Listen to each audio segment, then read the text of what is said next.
Well, welcome back everybody to our next video. Firstly, Hiram Flaversham being banned. Wow, surprising. I really do agree with the fortisphere ban as well, but we are not here to talk about that. We are here to talk about a brand new format, Set 7, Acacia Island, and the deck we have today is Emerald, Sapphire, Geyser. Now, what does this deck do? Some of you may ask. This deck is all about the card Ink Geyser. We're aiming to use cards like Sail the Azurite Sea, Fishbone Quilt and Bell to get ahead early and to take advantage of returning our opponent's ink to their hand with Ink Geyser. I'd say this deck's very much of a tempo deck / control deck, and it probably would struggle with the more aggressive decks that could come from this format, but we do have cards like Scrooge and Cloud Kicker to help with that. We will be facing up against Daryl's blue-red shark location deck. I won't go too much into it, as Daryl's going to do a separate video on this featuring this deck and explaining all of his card choices and his thought behind the deck. Now, without any further ado, let's get into the games.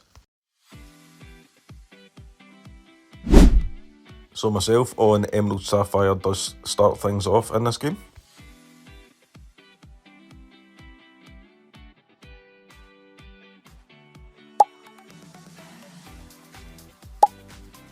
We ship back one card. Our hand is pretty well set up here with turn 2 ramp into a 4-cost character.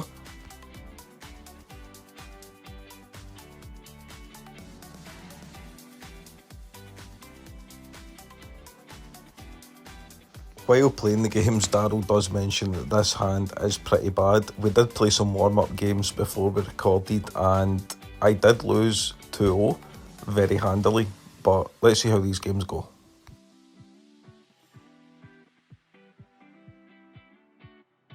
I do think that always has been an issue for Emerald Sapphire decks. It always has traditionally struggled with locations. That's why in my deck list you'll see 3 copies of Cricky, 1 copy of Tramp. Ideally I would like to up the number of Tramp, as that is probably my favourite card from set 7.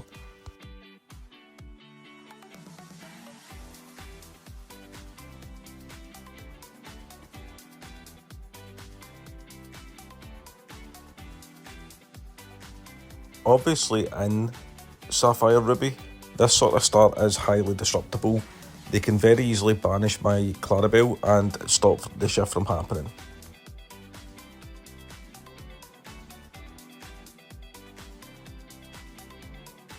Absolutely zero complaints though. We haven't saw a brawl from Daryl. Things are going nice and slow with that turn 3 sail there.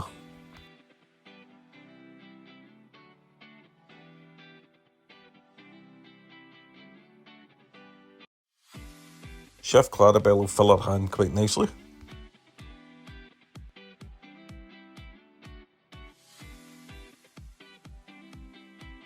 Obviously at this point into a nice clean board, we are just trying to quest aggressively and get the game done as quick as we can. However, Daryl does play Super Goof, he does play Maui, as we can see in his hand there, so things can change pretty quickly, but I do feel that we are pretty far ahead at this point.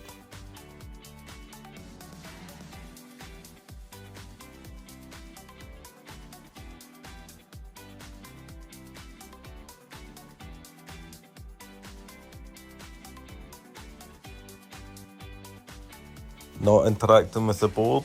Wouldn't it be a shame if you lost your ink?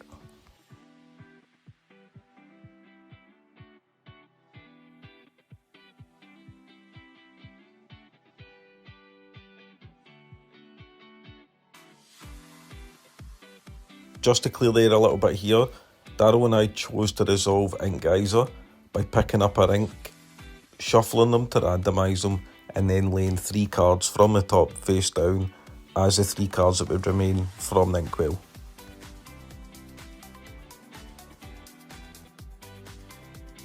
Clarabelle already draws a ludicrous amount of cards sometimes, but when you pair it with Ink Geyser, it feels incredible. Daryl's obviously so far behind, he concedes that game. We are up 1-0.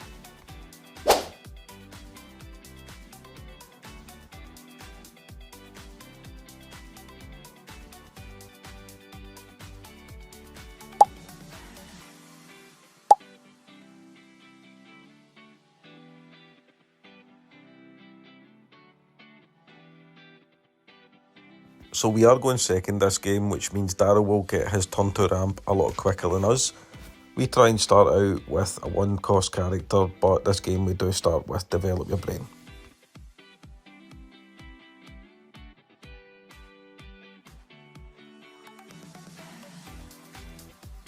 Little bit of a spoiler alert, but we do see this game how hard it is for this deck to deal with locations.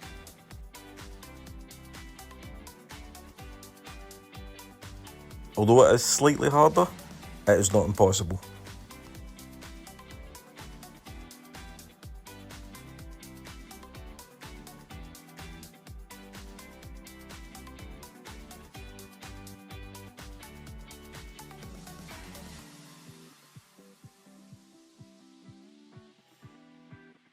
Tipo is our turn to ramp there.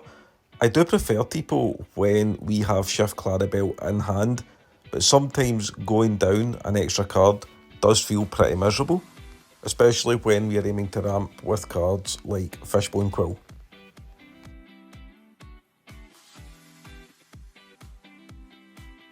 So there's Belle, Strange but Special coming down. This is the aim of the deck, so ideally, next turn we can Ink Geyser with, say, a Fishbone Quill or a Tipo in hand, which means that after we Ink Geyser, we could potentially have 2, 3, sometimes even 4 ink to use after the Ink Geyser, by taking advantage of Belle's ability to ink in extra time, or by using the Fishbone Quill, we could have access to extra ink, while we have the Fishbone Quill on board, of course.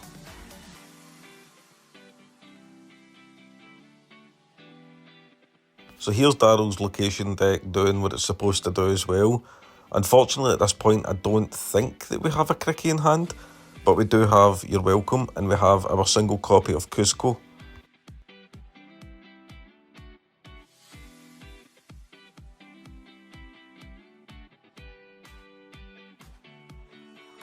A slightly weird cut there in the editing process.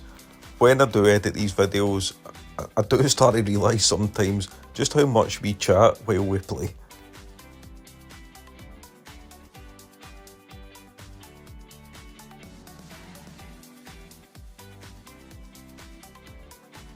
I do admit, when you Ink Geyser from behind, it does look a lot worse.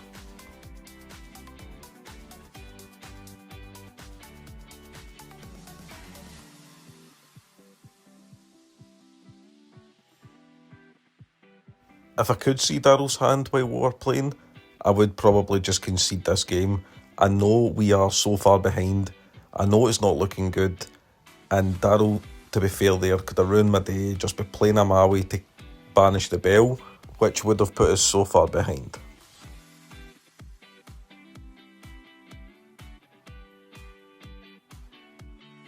In hindsight, I can't give you the reason why I didn't just Cusco the location there.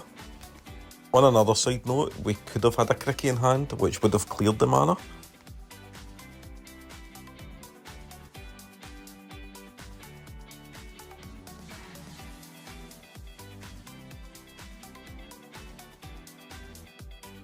We do have a couple of copies of Genie on the Job there to return that copy of Maui Shark to Daryl's hand, but we choose to use the Cusco to tuck the mana into the ink. I choose to take care of the location there over the Maui Shark, simply because if Daryl readies for turn and uses Be Prepared, we will just fall so far behind.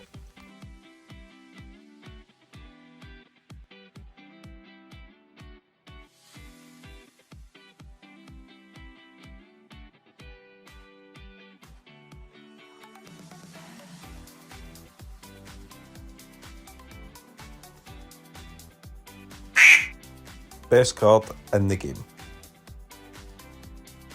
At this point our hand is fairly anemic, and by the looks of it Daryl's hand is just full of gas.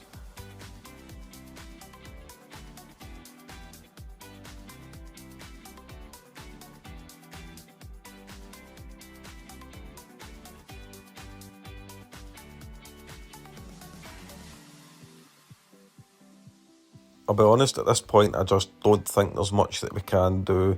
We do feel very far behind on the board and cards in hand, but we do try.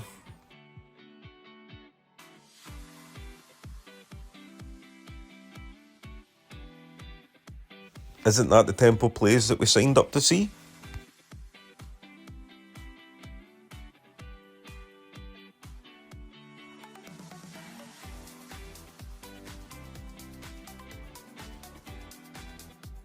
He is honestly just spoiled for choice at this point.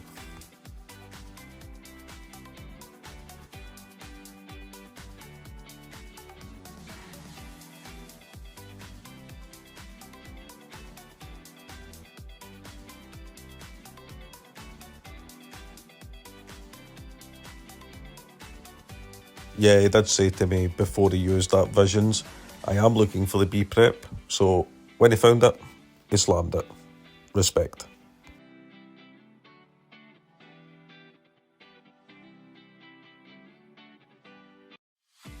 If I was to keep the original audio in the video, you would just hear me chanting Clarabelle at this point.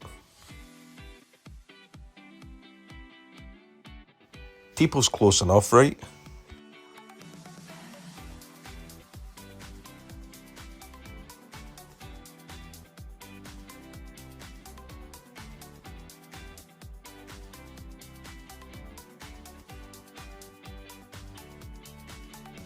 Gee, wouldn't a 4-cost 1/6 character be pretty good in this position with those 3 popsicles?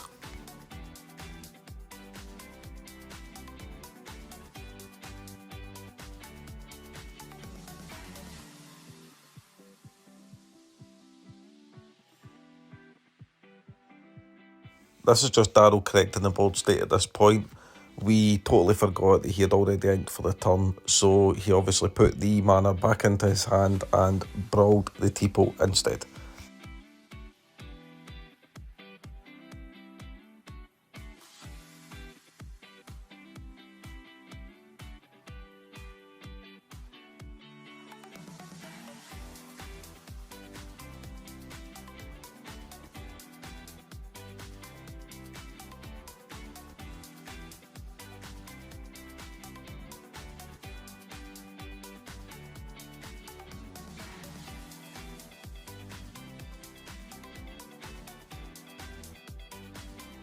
Oh my god.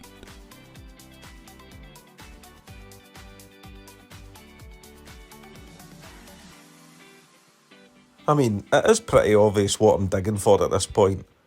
A miracle.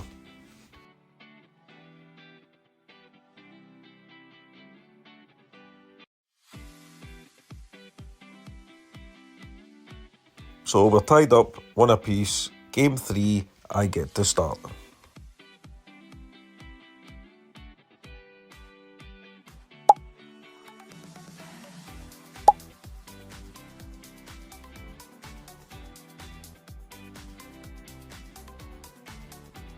This is one of the decks that you can be a little bit frivolous with what you put into the Inkwell because there is a chance that you can get it back.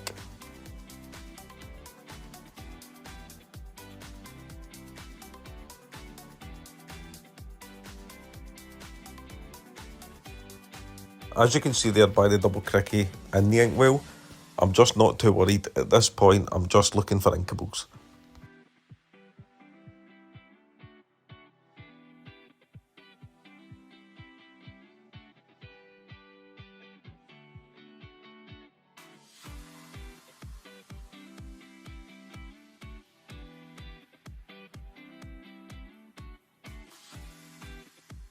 Both of the decks off to a fairly blazing start. Turn 2 ramp.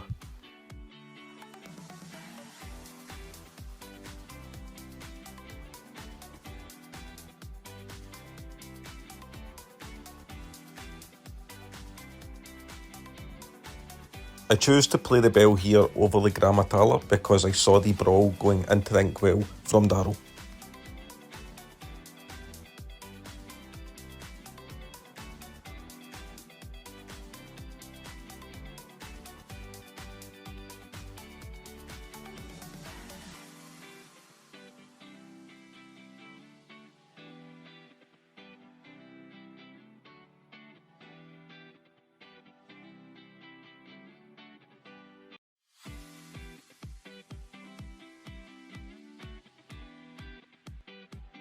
At this point, our aim now is just to ink Geyser, try and get ahead with the bell, so that is why we take the big Clarabelle there over the genie.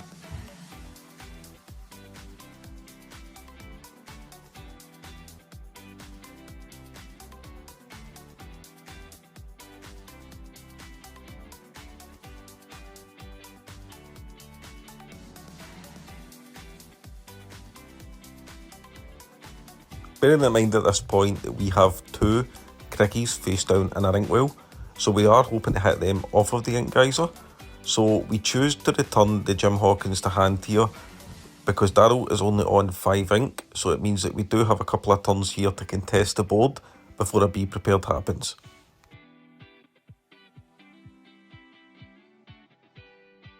And by the looks of it, his hand has a plan and he's sticking to it.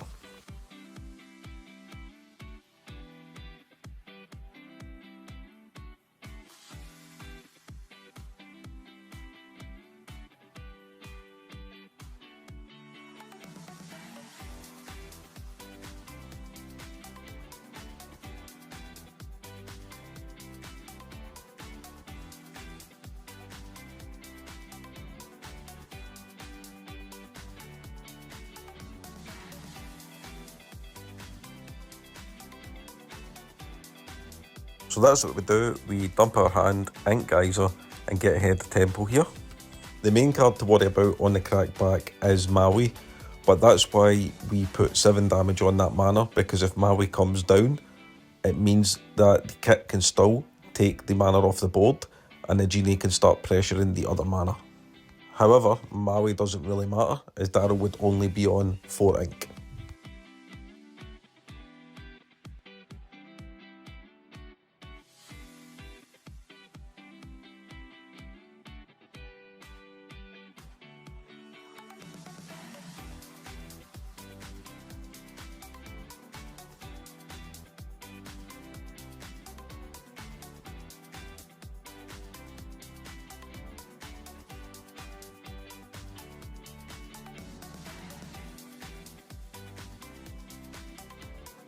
You can see me debating whether or not to play the Cusco here, but ultimately I do choose to go for the Cricky.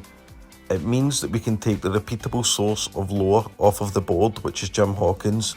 The Jim Hawkins also can challenge our characters, which we keep them off of the board. So this allows us to clear a mana, clear a character, and have a much better board state.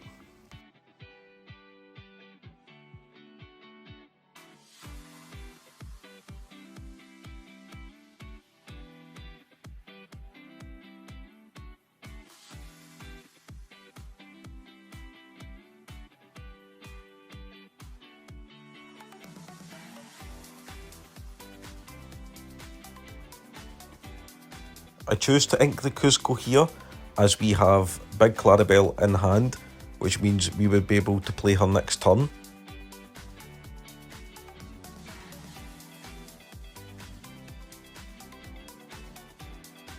We didn't notice this at the time, and sadly we don't correct it, but yes, Daryl did put the card at the bottom of his deck there with the How Far I'll Go.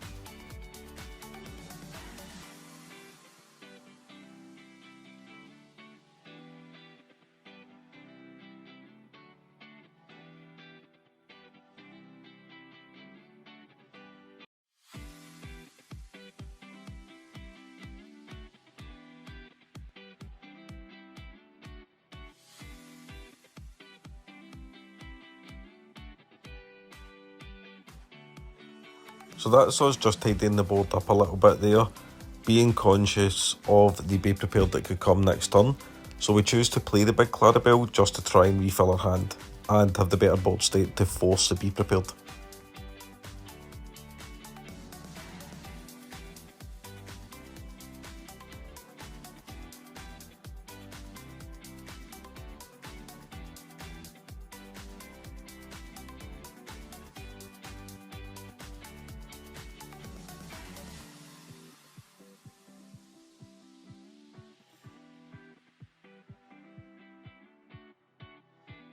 So as you can see, we drew Ink Geyser off of the Big Clarabelle at the end of our last turn.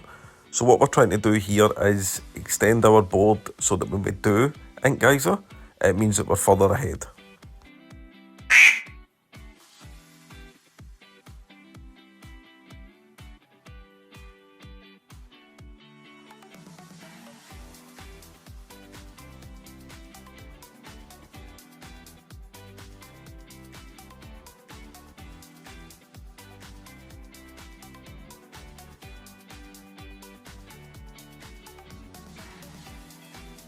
It's positions like this and board states like this that Genie in the Job looks incredible. It's not really a catch-up card, but when you're ahead, the tempo that the card generates is really good.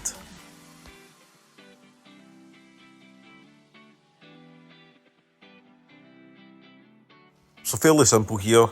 Shuffle the Maui into the deck, let Daryl draw 2 cards, and ink Geyser his ink back to his hand, leave him with 3, and leave our board state looking like this.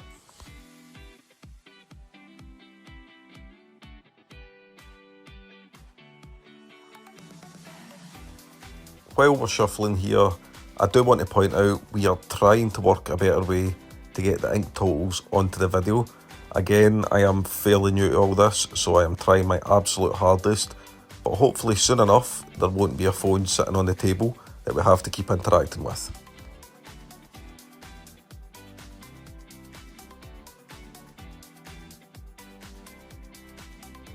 That exact scenario there is what I was trying to explain earlier.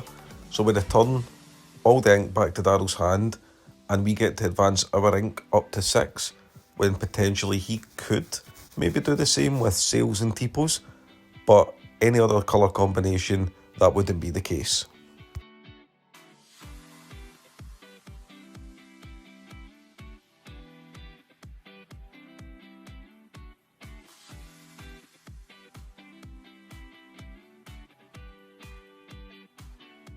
Just popping it in here, just as a reminder, this is a game where Daryl played 3 locations, Jim Hawkins, we've been Be Prepared twice, and we're still in it.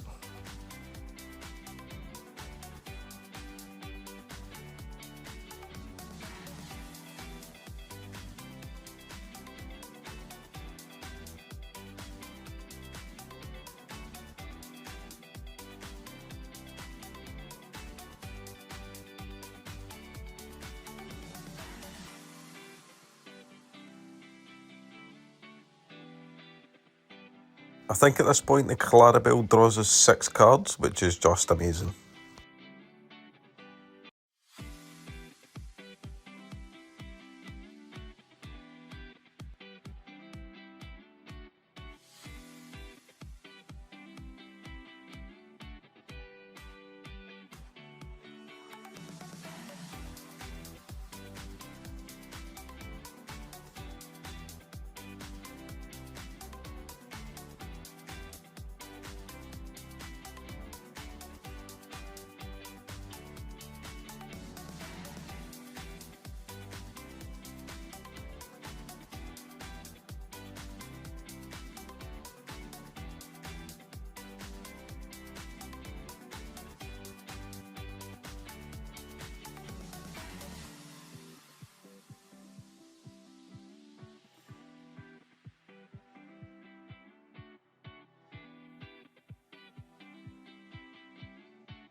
At this point, we're just trying to put as much pressure as we can in the board, and in hindsight, I do believe that baby Clarabelle should have been on the board as well there, just for that extra lower.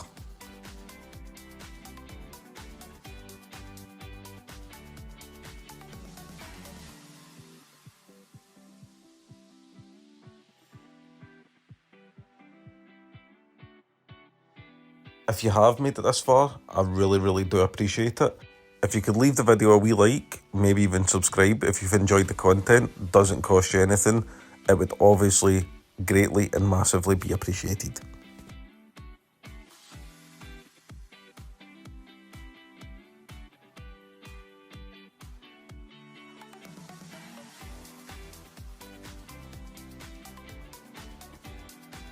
At this point, I am just going to be trying to dig for a copy of Ink Geyser to try and seal up the deal. We do try and take care of these locations here because Daryl could have went to 18 and then used a pirate's life to win the game, but we try and obviously stem that bleeding.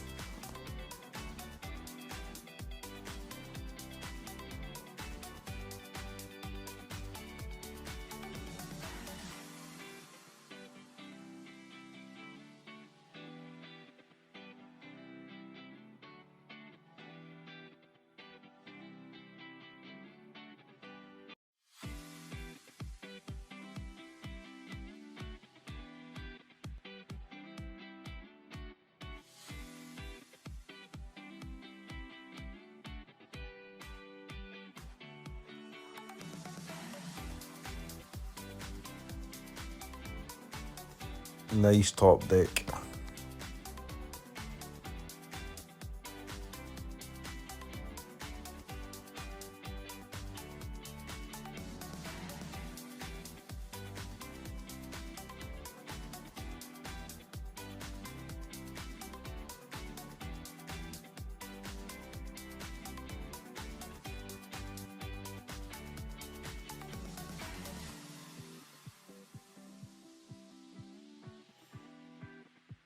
Just digging for Ink Geyser and threats so we can try and close out this game.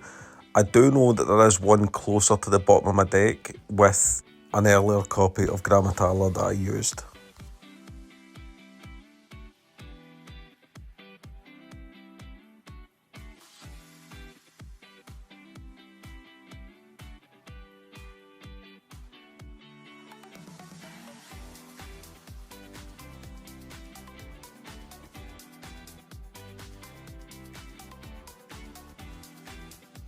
So we played Ursula first, just to make sure that the coast is clear here. We slam the Bell Strange but Special, just so that we can try and round this game out, confident that Daryl hasn't got an answer to anything that we're doing. But it's as if it's his job, he keeps on top decking.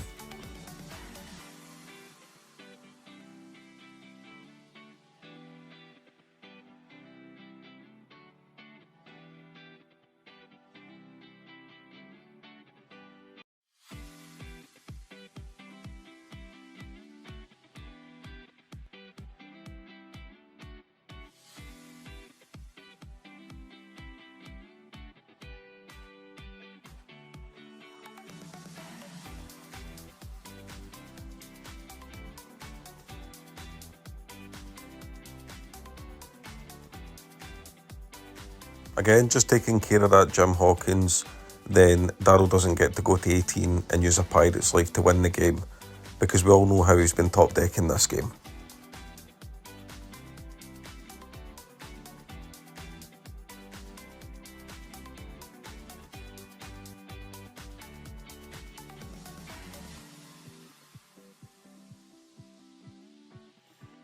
I do believe in my heart of hearts that Ink Geyser should seal things up here, but let's see what happens.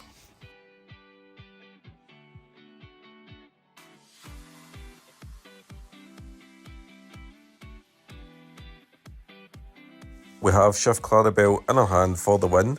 That's why that we chose to play the baby Clarabelle there.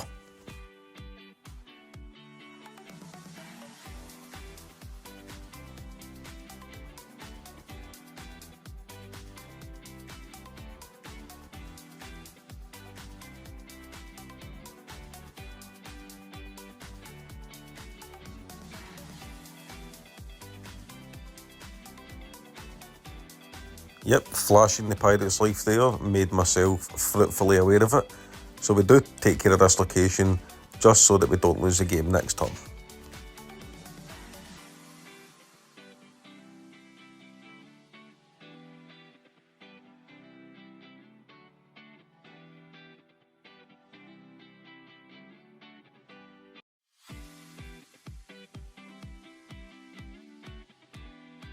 So not only does the cricket take care of the location, it presents lethal on the following turn.